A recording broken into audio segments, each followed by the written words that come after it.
오늘은 5장, 일명 포도원의 노래. 5장 1절에 보면 이런 얘기가 있어요. 내가 나의 사랑하는 이를 위해 한 노래를 부르되 그분의 포도원에 관한 내 사랑의 노래를 부르리라. 내 사랑하는 님에게 포도원이 있었는데 비옥한 산자락에 기름진 포도원이 있었네. 이제 하나님이 이사야한테 노래를 하나 지어서 부르라고 이제. 그게 포도원의 노래라고 그러는 거야. 그 왜 노래를 부르라고 그럴까? 성경에 노래가 몇 번 나와요. 구약에 보면 그 모세의 노래도 나오고요. 미리암의 노래도 나오고. 성전 다 지었을 때도 이제 노래 부르고 그러는데. 근데 내가 가만히 보니까 이 노래가 이게 전파가 잘 되는 것 같아. 우리나라도 그 옛날 그 사극 같은 데 보면 애들한테 그 먹을 거 사주면서 계속 그 노래를 하면 이게 시중에 확 퍼지는 거야, 이게. 금세 퍼지고. 그리고 이 노래라는 게 압축된 거거든, 가사나 이런 게. 이사야 보고 노래 하나 해가지고, 불러라. 그런 것 같은데. 근데 이 노래를 이제 내용을 보면 책망 내용이 많다고. 그러니까, 아직도 이스라엘 국민들이 뭐가 잘못됐는지 잘 모르는 것 같아요. 그러니까 이사야 보고 노래를 만들어가지고 전파해라 하면 그런 것 같지 않을까. 그런 이제 생각이 드는 거예요. 이스라엘 국민들이 하나님 뜻을 잘 알았으면 노래 부를 필요가 뭐가 있겠어. 여기 7절에 보면 포도원에 관련해가지고 무엇을 상징하는지가 나와 있어. 만군 주님의 포도원은 이스라엘이고 그분께서 기뻐 심으신 포도나무는 유다 백성이고. 그렇죠? 그래서 여기 보면 여기서는 포도원 지기는 이게 하나님이야.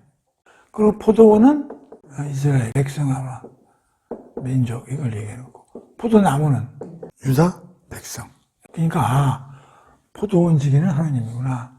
포도원은 백성 민족 전체를 얘기하는구나. 포도나무는 백성들을 얘기하는구나. 이제 그렇게 알 수가 있는 거야.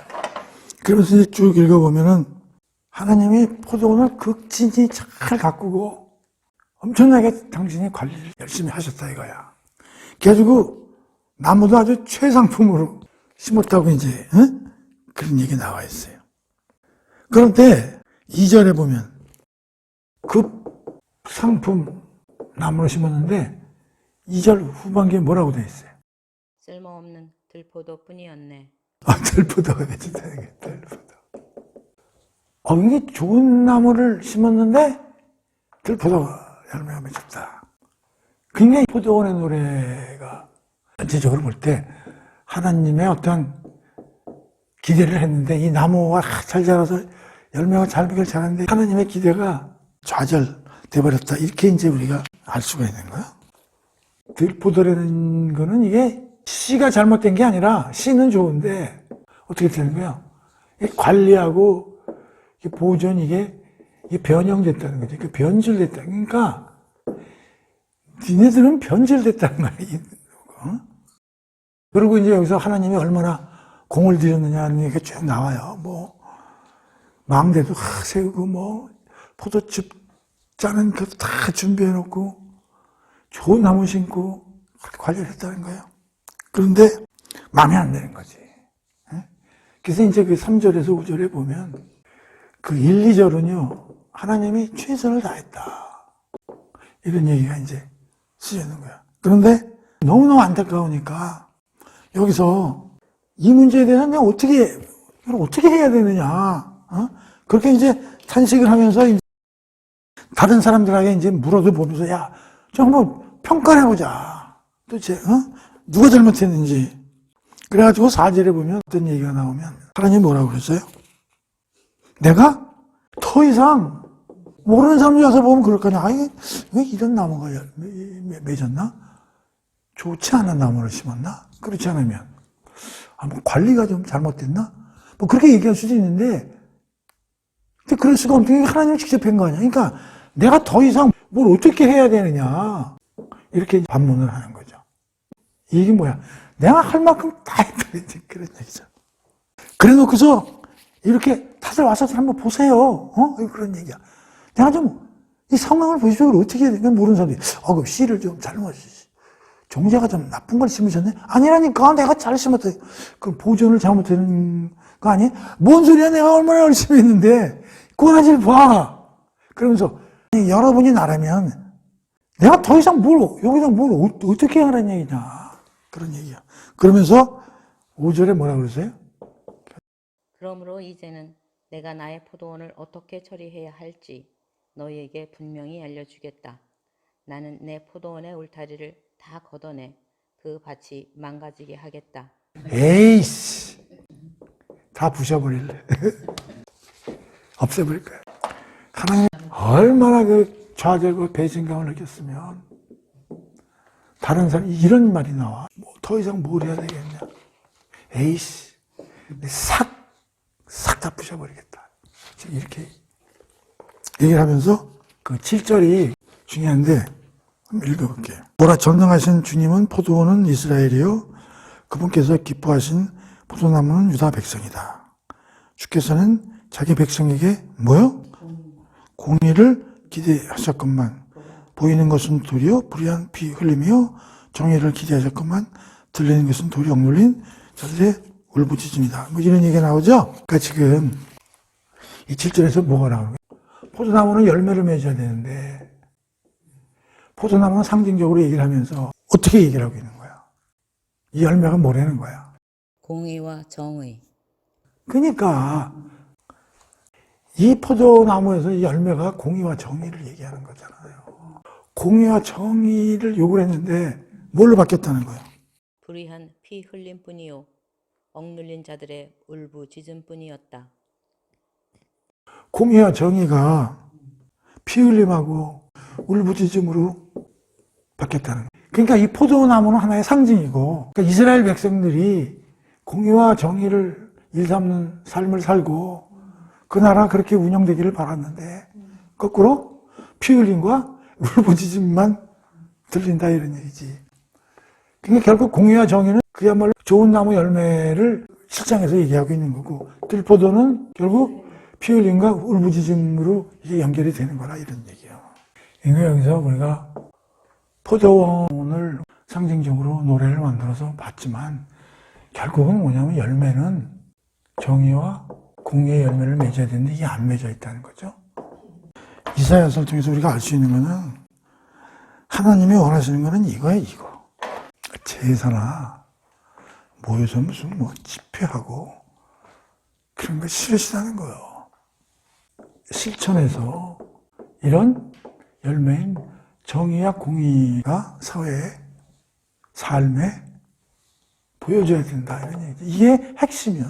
그러니까 하나님과의 올바른 관계라는 것은 영적 교류, 우리 영혼이 잘되고 하나님을 찾는 이것도 중요하지만 이 사회적 임무하고 책무하고도 관련이 있다는 거지. 그래서 이제 이걸 가지고 최근에 젊은 학자들 사이에서 복음의 공공성이라는 문제가 굉장히 심각하게 이제 지금 많이들 나오고 있어요. 뭐라고요? 복음의 공공성. 이걸 다시 말하면 공공신학 이런 개념이 젊은 신학자들을 통해서 많이 수면 위로 올라오고 있다. 복음의 공공성이라는 게 뭐예요? 교회 다니면서 나 혼자 천당 가고 나 혼자 구원받고 그런 게 아니고 뭐라고? 공적인 성격이 강하다게 신자들이 나가서 공의와 정의를 부르짖고 실천하고 사회 제도 바꾸고 복음이 그런 공공성이 있는 거지 뒷방에 앉아가지고 개인이 그냥 기도나 하고 앉아가지고 무슨 지 영혼이나 잘 되고 지 혼자 천국 가가지고 잘 먹고 잘 살고 지금까지 전부 그런 식으로 생각해 왔는데 그게 아니다. 그런 게 복음의 공공성, 공공신학이에요. 근데 이게 자칫 잘못하면 어디로 나가? 이게 해방신학으로 나갈 수 있다고. 지난번에 얘기야. 때려부시자. 제도 개혁하자. 정부에 대한 비판. 이런 쪽으로 또 너무 쏠릴. 그래서 이게 굉장히 오르면서도 이 한계가 어딘지 굉장히 어렵다고. 그 젊은 신학자들이 좋아하는 거야. 이 복음의 공공성, 공공신학 이런 거에 대해서. 그래서 거기서부터 나오는 개념이 뭐야? 하나님 나라. 구원도 중요하지만 그것보다 더 중요한 게 뭐야? 하나님 나라를 실천하는 거야. 근데 그 하나님 나라를 누굴 통해서 하느냐? 백성들을 통해서 해. 이 백성이 뭐냐면 교회하고 신도들이거든요. 그 하나님 나라는 어떤 나라야? 공의와 정의가 사회에 운영되는 나라죠. 거기에 누가 앞장서야 돼? 성도. 그러니까 어떻게 돼? 정광훈 같은 사람이 나올 수도 있다 없다 있는 거예요. 그런데 그래서 이걸 잘 생각을 해야 된다고. 그래서 이게 자칫 잘못하면 공공신학이 자칫 잘못하면 해방신학으로 또 해방신학에 또 다시 또 비슷한 게 먼저 민중신학 이런 용어들이 많이 나오고 있어요. 민중신학 이런 건 사실 이단으로 지금 보고 있고 해방신학도 좀 잘못했다는 거거든요. 그러니까 이렇게 생각하면 내가 너무 확대 해석할 필요는 없지만 하나님의 나라는 공의와 정의가 실천되는 나라다. 근데 그걸 누가 그러면 그걸 운영해야 되는 게 백성들을 통해서 하신다. 백성들이 뭐야? 교회하고 신도다. 그래서 나는 이런 생각을 하는 거예요. 교회 이름으로 나가서 하는 건 만되지만 그러나 개인들은 성도들은 어떻게 해야 돼? 그래서 이거를 엄격히 좀 구분해보자 이런 얘기예요. 나는 이거는 개인 생각입니다. 이거는 정해진 어떤 논리는 없어요. 그 창세기 할 때도 조금 얘기를 했지만 교회와 개인 성도를 구분하자 이런 얘기지. 그러면 하나님 나라의 공의와 정의의 열매가 맺으려면 일반인들은 못해요. 거듭난 사람들이 해야 된다고. 그 거듭난 사람들이 각계 각층에 있어야 된다 이런 얘기지. 그러니까 교회는 뭘 해야 되냐면 직접 나와서서 그 하나님도 모르고 성경도 안 읽어본 사람들한테 들이 나와가지고 막 바꿔라 정의와 공의를 외치고. 근데 사실 또 정의와 공의를 외치고들 앉아있어 정치하는 애들이. 그러나 외친다고 걔네들이 되느냐? 안 돼요. 걔네들 성령이 임하지 않았기 때문에 거듭나지 않았기 때문에 그런 일을 할 수가 없어요. 로이드 존슨은 이런 얘기야. 성령도 없고 하나님도 모르는 사람들한테 하나님이 시킨 일을 하라는 거 자체가 이단이라고 얘기하는 사람이 로이드 존스예요. 그러니까 교회는 어떻게 되냐면 거듭난 사람, 진정한 신도를 배출하고 가르치는데 역점을 두면 되는 거예요. 나가가지고 무슨 기독교 단체 이름, 무슨 교회 이름으로 나가가지고 데모를 하는 것보다는 거듭난 성도들은 자기 직장, 자기 가정, 자기 일터에서 정의 공의를 위해서 일하는 것은 이건 오케이 한다 이런 얘기야. 근데 이거는 조심해야 된다 이런 얘기지. 근데 자칫 잘못하면 복음의 공공성, 공공신학이라는 걸 등에 업고 교회가 나와가지고 목사도 개인 이름으로 교회 이름 팽개치고 개인 신도의 이름으로 나와서 그렇게 일하는 건 그건 좋다 이거야. 그러나 교회를 등에 업고 나가지 말라 이런 얘기예요. 왜냐? 마태복음에 보면 산상수훈이 나와요.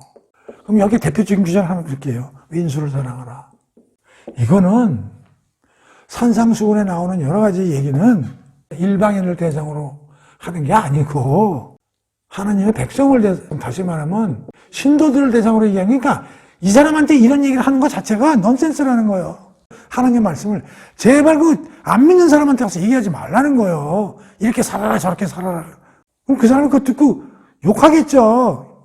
너나 잘하라고. 그러니까 자칫 나가가지고 이런 얘기를 하면 어떻게 되냐면 교회의 머리가 누구요? 예수님이거든요. 그러면 이게 되게 정부나 이런 거하고 맞붙어야 되는데 좋은 얘기를 하겠어요? 싸움이 일어나는 거죠.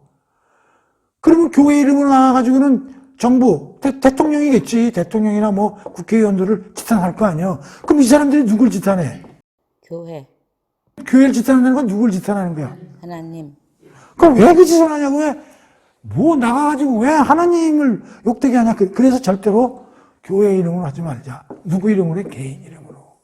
개인이 나가서 하는 건 오케이요. 개인이 나가서 하는 건. 그래서 이걸 굉장히 조심해야 되니까 참고로 얘기를 하는데, 그 정의와 공의에 관한 단어가 많이 나와요, 구약에. 그래서 요 5장 말미에 정의와 공의가 히브리 말로 체데카, 미슈파트 이런 걸로 원어는 쓰이거든. 체데카, 미슈파트에 대한 거에 대해서 요 포도원의 노래 끝난 다음에 참고로 다시 공부를 좀 할 거예요. 그래서 5장 1절에서 7절까지가 뭐요? 요게 포도원의 노래야, 오케이? 그러니까 결론은 뭐냐면 하나님이 최선을 다하고 최고급 상품을 나무로 짓고 잘 관리했는데 니들이 내 기대에 어긋났다 이게. 그래서 그 결론이 어디 나오냐면 7절에 그 열매가 뭐라고? 공의와 정의다. 이런 얘기. 자, 그럼 이제 5절, 8절에서부터 마지막까지 여기에 대한 포도원의 노래에 의해서 뭐가 나오냐면 하나님의 고발과 심판의 선고 내용이 다시 8절에서 30절까지 이제 보여주는데 여기에서 6가지 화에 대해서 하나씩 봅시다. 6가지 생방사가 나오는데 1번이 몇 절이냐면은 8절이에요. 8절이 봅시다.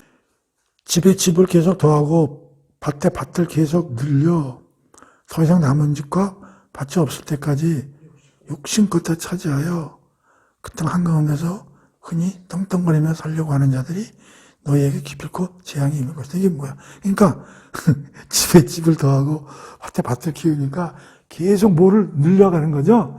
이게 뭐예요? 탐욕. 그러니까 탐욕에 대해서 책망하시는 거야.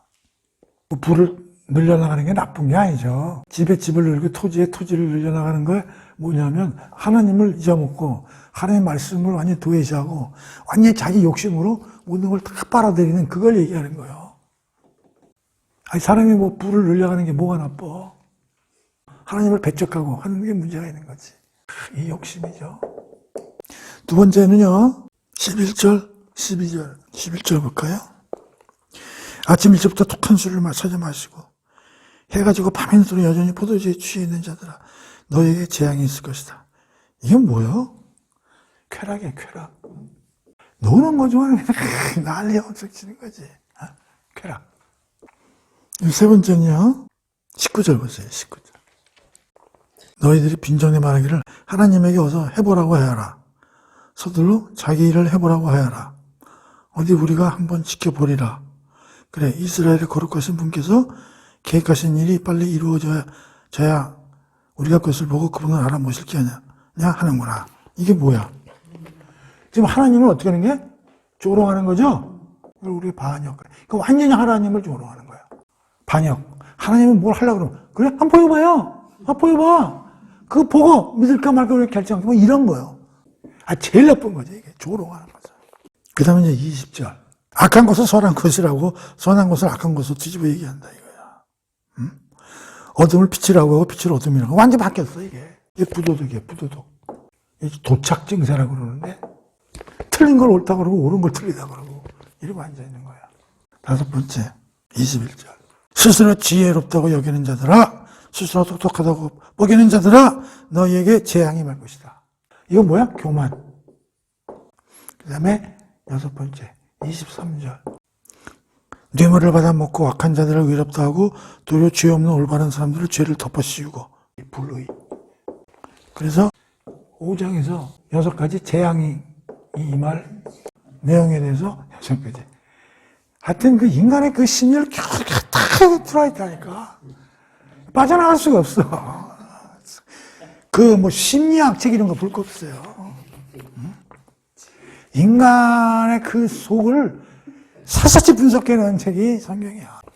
6개 화, 탐욕, 쾌락, 반역, 부도덕, 교만, 불의. 솔직히 우리가 가슴에 손을 얹고 나는 여기서 몇 가지에 해당해. 우리가 그런 거 있잖아. 뭐 이렇게 자기 이렇게 체킹하는 거, 그 병원에서 가면 이렇게 증상 이거 체킹하라고 그러잖아. 자기 증상을 한번 체킹을 해보면 이제 이런 걸 보면서 여기서 눈에 들어오는 구절이 한 2가지 있는데요. 5장 18절하고요. 5장 19절이요. 18절은 뭐예요?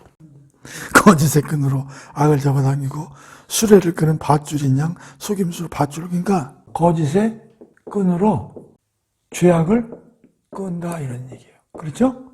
5장 19절은 이제 우리가 봤지만 뭐예요? 하나님을 조롱하는 거죠. 6가지가 나왔지만 난 이 2개가 참 눈에 띄더라고. 18절 되게 재밌는데 여기 이제 마차가 있는 거야. 마차가 이렇게. 이게 무슨 마차냐면 죄야 죄. 죄악으로 가득 찬 마차인데 이걸 이제 앞에서 말이 끄는데 이 거짓의 끈으로 이 죄악을 계속 끈다는 거예요. 근데 이제 이거를 어떤 사람들은 이제 이렇게 얘기를 하는 거야. 조그마한 노끈 같은 끈이 나중에 엄청난 죄악의 마찰을 끄는 견고한 그 쇠칼기 같은 끈이 된다, 이런 얘기예요, 이게. 그러니까 처음 조금 잘못했을 때 빨리 뉘우치고 빨리 돌아서야지. 계속 하면 그게 나중에 이런 실이 나중에는 엉키고 해서 쇠사슬로 바뀌어가지고 이게 결국 죄라는 죄를 몽땅 뒤집어 쓴 마찰을 끈다는 이런 얘기야. 그래서 이게 난 이게 5장 18절이 재밌는 단어고. 특히 뭐 탐욕, 쾌락 이런 거 뭐 다 나쁘지만 특히 하나님을 조롱하는 거 있잖아. 해보세요. 뭐 이런 거죠. 보여봐. 뭐 이런 거잖아요. 진짜 최악이야. 그래가지고 이제 6가지 이제 화에 대해서 책망이 있은 다음에 뭐가 있어야 돼요? 심판. 한번 봐볼까요? 그러면 이제 어떤 심판들이 나오나? 24절부터 봅시다. 그러므로 지푸라기가 불꽃에서 사라지듯 마른 풀이 불길에 스쳐가듯 개박살 내시겠다는 거죠. 25절 보면 주께서 백성들을 향해 크게 분노하여 손을 높이들어 한껏 때리시니 산들이 흔들리고 시체가 길바닥에 버려진 쓰레기같이 질비하도록 하겠다. 야, 진짜 무섭다. 26절 손수 깃발을 높이 드셔서 머나먼 곳에 있는 나라들을 부르시고 휘바람을 힘차게 부셔서 땅끝에 있는 민족들을 불러 모으시니 그들이 재빠르게 달려오고. 이게 뭐냐면 이방 나라를 손을 써서 너희들을 혼나게 하겠다, 그런 얘기예요. 먼 곳에 있는 나라를 부르신다고 그랬잖아요. 27절 그들 군대 가운데 어느 한 사람도 피곤한 줄 모르고 비틀거리는 사람도 없구나. 내가 부르면 걔들이 얼씨구나 족하고 썬새같이 달려서 니들 헛된다, 그런 얘기예요. 28절 이방 군대의 화살촉은 아주 날카롭고 모든 활들은 팽팽하게 잠겨져 있구나. 그들이 타고 있는 군마의 말발굽은 차돌같이 단단하고 그 전차들의 바퀴는 효리바람처럼 힘차게 돌아가는구나. 이게 이제 아수르를 얘기하는 거야, 아수르를. 나중에 아수르한테 혼나거든요. 누가? 예루살렘 백성들이요. 그 다음에 나중에는 또 바벨론한테 망하기도 하고요. 혼내겠다 이거야. 30절 보면 이방 군대가 르렁 성난 파도처럼 이 백성을 덮쳐버릴 것이니 사람이 그 땅을 바라보면 온 이스라엘 천지가 칠흑 같은 어둠과 고난으로 온통 휩싸여 있을 것이고 하늘빛마저도 먹구름에 가려 어두울 것이다. 이렇게 혼낸다. 심판. 특히 이방 국가들을 손을 써서 내가 너희들을 혼내겠다. 이런 게 이제 들어있는 거예요. 그래서 이제 포도원의 노래인데 이걸 노래를 만들어가지고 부르고 다니라는 거 아니야.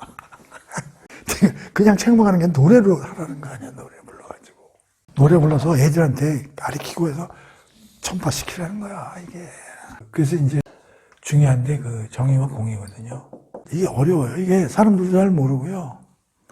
또 성경에서는 정의와 공의의 개념이 약간 우리 상식적인 거하고 좀 달리 쓰이고 있어요. 그래서 이걸 좀 공부를 해보는데요. 개념. 어렵습니다. 언젠가는 내가 얘기했을 것 같은데, 자, 기본 상식적인 거하고 성경에 쓰이는 걸 좀 구분해 볼 거예요. 일반적으로요, 여긴 일반적으로. 우선 우리가 처음부터 거룩이라는 단어를 알아야 돼요, 거룩이라는 단어는 원래는 구분하다, 이게 제일 중요해요. 구분하다, 하나님 쪽으로 구분하다인데, 그다음에 성결하다, 이런 뜻도 있어요. 성결하다, 그런 뜻도 있다고. 뭐 깨끗하다, 고고하다, 뭐 이런 뜻이 있어요. 근데 이건 내면적인 의미예요, 내면적인. 주로 내면적으로 많이 쓰인다고. 그 사람이 가지고 있는 성품이라든가, 그 사람 본성이나 이런 걸 주로 거룩이라는 차원에서 많이 얘기한다고. 그 다음에 의라는 게 있어요, 의. 의롭다. 거룩하다, 의롭다가 좀 차원이 다른데, 의는 이게 관계적 개념이에요, 관계적 개념. 그리고 외적 개념, 외적 개념. 다시 말하면, 내면의 거룩이 밖으로 표현되는 것이 의다. 안에만 숨어 있으면 거룩하다, 그렇게 얘기하는 게 맞는 거예요. 그래서 예를 들어서 어느 큰 사고가 났을 때, 누굴 가서 막 불에서 구해내고 물에 빠진 사람을 구해냈을 때 거룩하다는 말을 쓰지는 않아요. 의롭다고 그러지. 의인이라고 그러지 거룩하다고 하지는 않는다고. 그리고 의라는 건 뭐냐면 관계적 개념이기 때문에 책임과 의무를 다하는 게 의로운 사람이에요. 그 어떤 사람하고 나하고 있을 때 그 사람에 대해서 내가 그 사람한테 해야 될 책임과 의무를 다 할 때 나는 의롭다 그렇게 표현이 되는 거예요. 의롭다. 부부간에도 남편이 아내한테 해야 될 책임과 의무를 다 했을 때 그건 의로운 남편이 되는 거예요. 부인이 잘했을 때 의로운 부인이 되는 거고. 의롭다는 게 주로 책임과 의무를 다 했을 때 의롭다 그런 얘기가 되는 거예요. 의라는 개념은. 거룩은 주로 내면적인 상황을 많이 상징하는 거고요. 의롭다는 건 주로 외부로 표현이 돼야 돼. 그리고 그건 관계적인 개념이다 이거야. 그런데 이 의가 또 두 개로 나뉘어질 수 있어. 뭐하고 뭐? 정의와 공의로. 그럼 정의는 뭐고 공의는 뭐냐? 정의로운 행위냐 아니냐를 알려면은 최소한 이거 어떠한 그 내용이 컨텐츠가 있어야 되거든요. 그래서 정의는 입법적 용어고 공의는 사법적 차원이다. 사회가 정의롭게 되려고 그러면 어떻게 사는 것이 정의로운지 컨텐츠가 있어야 돼요. 뭘 어떻게 해라, 뭘 어떻게 해라, 뭘 하지 말아라, 뭘 하지 마, 이런 게. 그렇기 때문에 이건 입법적. 이거는 입법적이라는 건 뭐냐면 내용이 정해져야 된다는 거고, 공의라는 건 뭐냐면, 그런데 그게 어떠한 그 기준이 있을 때, 그걸 어겼을 때 벌을 주고, 잘했을 때 칭찬을 해주는 그게 존재하지 않으면 이 정의는 아무 의미가 없다, 이런 얘기죠. 그게 뭐, 이렇게 하라고 그랬는데, 사람들이 예를 들어서 차선을 지키죠. 안 지켜? 근데도 괜찮아. 그럼 뭐가 돼? 아무것도 안 되는 거지. 그럼 차선을 지켜라는 거는, 그런 내용은 정의에 관한 개념이고, 안 지켰을 때 벌금을 물고, 그 벌칙을 가하고, 거기에 대해서 페널티를 주는 게 공의라고, 공의. 그러니까 공의는 사법적 차원이 굉장히 강한 개념이고, 정의는 입법적 내용이 굉장히 강한 내용이다. 그런 얘기예요. 정의와 공의 이렇게 나누는 게 원칙이에요. 근데 우리는 정의와 공의를 막 혼돈해서 쓰는데, 자. 그래서 영어에서는 이 의를 righteousness, 이건 옳음, 이거는 justice. 좀 달라요. justice하고 righteousness하고. 그래서 옳다, 뭐 옳음, 이런 걸 좀, 이거는 정의. 자, 그런데 성경에서 히브리어로 뭐 발음은 뭐 체다카, 뭐 체드카, 그다음에 미슈파트. 원제는 이런 말이 굉장히 많이 나오는 거야. 구약에. 번역을 해야 될 거 아니에요. 이 체데카, 체드크 뭐 여러 가지 이렇게 발음을 하는데 미슈파트.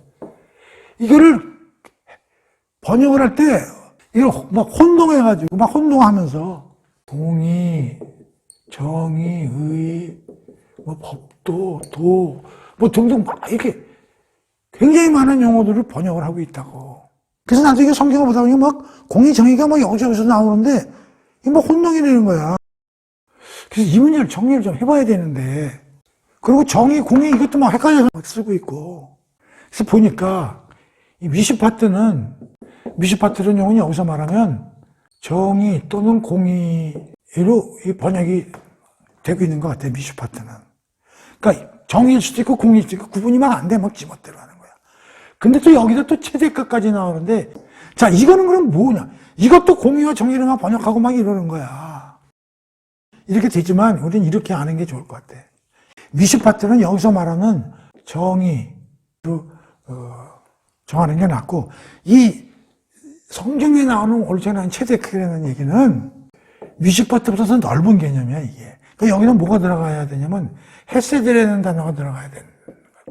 헤세드는 뭐냐면 하나님의 사랑, 하나님의 자비, 하나님의 긍휼적인 그런 마음 상태, 이게 헤세드야, 이게. 사랑, 자, 긍휼 같은 거. 그러니까 체데크는 미슈파트라는 단어에다가 헤세드 개념까지 합쳐서 쓰는 게 체데크. 그러니까 체데크라는 단어는 굉장히 넓은 개념이고, 미슈파트는 여기서 말하는 justice, 영어로 말하면 정의 또는 공의인데, 체데크를 공의로 번역을 한다고 또 이걸. 이러고 앉아있으니까 이게 막 엉망진창이 되는 거예요. 이게 엉망진창이 되는 거라고. 이게 어려운 개념인데요.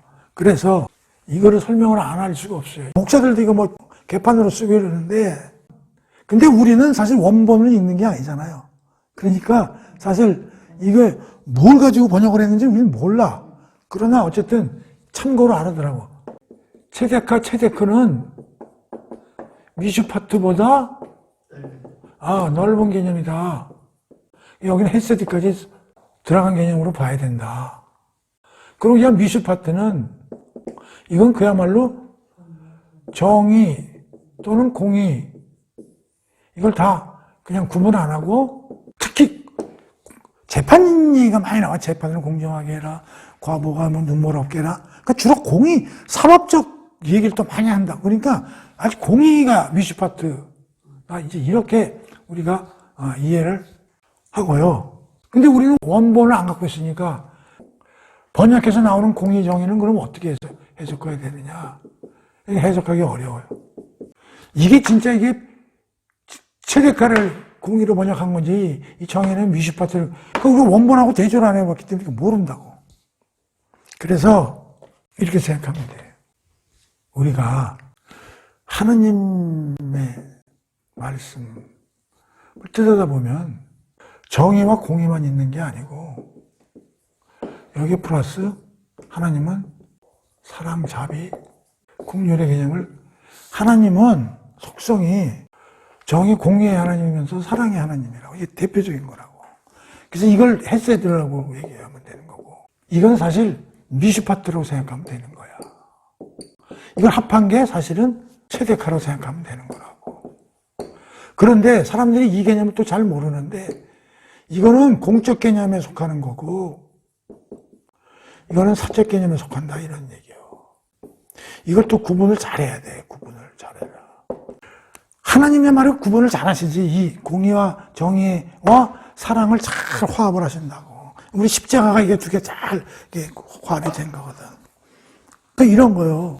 사랑에 치우치면 공의가 울고 공의에 치우치면 사랑이 운다. 애를 다루는데 잘못된 데도 사랑만 다루면 애가 제대로 키울 수가 없고 또 키를 잘못했으면 또 때리고 혼만 내면 애가 엇나간다고. 사랑이 없어져가지고 그걸 잘 관리를 해야 되는데 그게 너무나 어렵죠. 그래서 내가 예를 몇 개 들었잖아요. 또 다시 예를 드는데 직장에서 어떤 친구가 와가지고 사장님한테 큰일 났다. 지금 어머니가 아파가지고 수술했는데 대수술했는데 돈이 많이 드는데 좀 월급 좀 올려주세요. 그러는 거야. 월급 좀. 그 일도 잘하는 친구인데 근데 500만 원을 받는다고 치자고. 근데 그 옆에 똑같은 일을 하는데 500만 원 주는데 얘를 700만 원 주면 되겠어요? 안 되잖아요. 못 올려준다고요. 형평성이 안 맞잖아요. 공적 개념에서 보면 못 올려주는 거야. 승진을 시켜서 직급이 높여주기 전에는. 그러면 안 된다. 그럼 너무 매몰차잖아. 그리고 저녁 때 그 병원에 가서 자기 주머니에서 사장이 한 몇백만 원 주고 오는 거야, 입원비를. 그러면 그 친구는 해결이 됐잖아.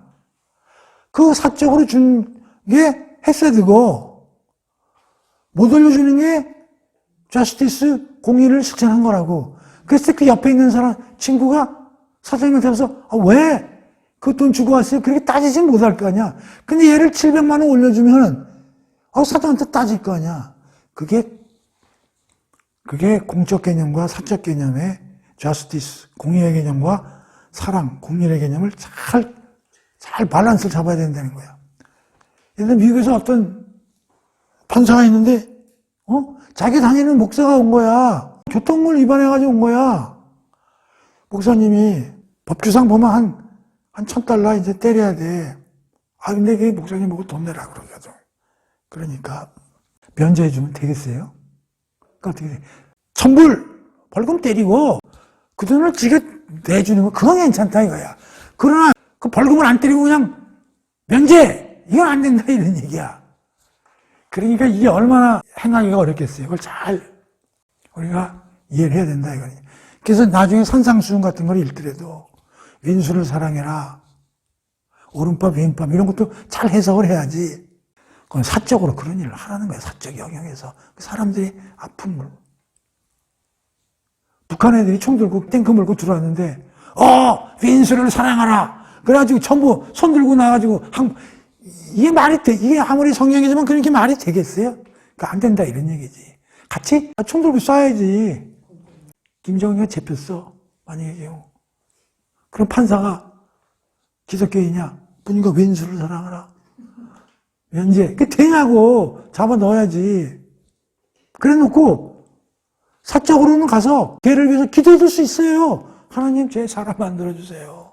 제가 저지른 일을 반성하게 해주세요. 회개하게 해주세요. 그리고 성경 집어넣어놓고 기도해주고 그건 된다 이거야.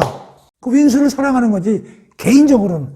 그러나 공적으로 일으킨 일은 그건 받을 수가 없는 거죠. 그러니까 이 개념을 잘 알아야 돼. 그래서 정의와 공의의 개념이 굉장히 어렵다. 근데 이건 이쪽이고 이건 이쪽대로 보면 거룩은 내면적인 거고 의는 외면적인 거다. 의는 정의와 공의가 같이 들어가 있는데 정의는 입법적 차원으로 쓰이는 거고 공의는 사법적 차원에서 쓰이는 거다. 근데 이것도 잘 사람들이 몰라. 근데 이걸 또 이쪽 번역이 또 엄청나게 어려운 거야. 체데카 미슈파트를 또 되게 혼동해서 쓰기도 하고 체데카가 원본에 있는데 이걸 갖다가 공의와 정의로도 막 번역도 하고 막 이래 돼가지고 근데 내가 볼 때 체데카가 미슈파트보다 넓은 개념이고 체데카는 헬세드의 개념까지 합쳐진 게 체데카의 개념이 아닌가 그렇게 싶은 거야. 그런데 이 체데카의 개념을 주로 공의로 번역을 또 많이 하는 것 같아. 체데카를 공의로, 미슈파트를 정의로 이렇게 번역을 하는데 여기를 보면 헬세드 개념이 아니라고 사실은. 근데 이렇게 또 번역을 하는 경우가 굉장히 많기 때문에 아 이게 헷갈린다 이런 얘기야. 그래서 이게 뭐 도움이 될지 안 될지 모르지만 내가 한번 설명을 해봤으니까 참고를 하세요. 이거 굉장히 중요합니다. 정의 공의는 이거는 just 이건 공적 개념이에요. 사적 개념은 사랑이고요. 그러니까 이것도 잘 알아야 되고. 그래서 그 포도원의 노래에서 굉장히 중요한 게 뭐냐면 7절이다. 포도의 열매가 뭐다? 그 열매가 공의와 정의의 삶을 실천하고 그렇게 되는 것이 포도원의 열매, 포도의 열매로서의. 그래서 성경에는 이 공의정의라는 말이 굉장히 많이 나온다. 오케이? 그래서 포도원의 노래, 하나님이 오죽하면 노래를 불러가지고 그걸 온 사방에 퍼뜨리라고 이사야한테 얘기했겠냐 하는 걸 잘 이해하시고. 자, 오늘은 포도원의 노래는 여기까지 하고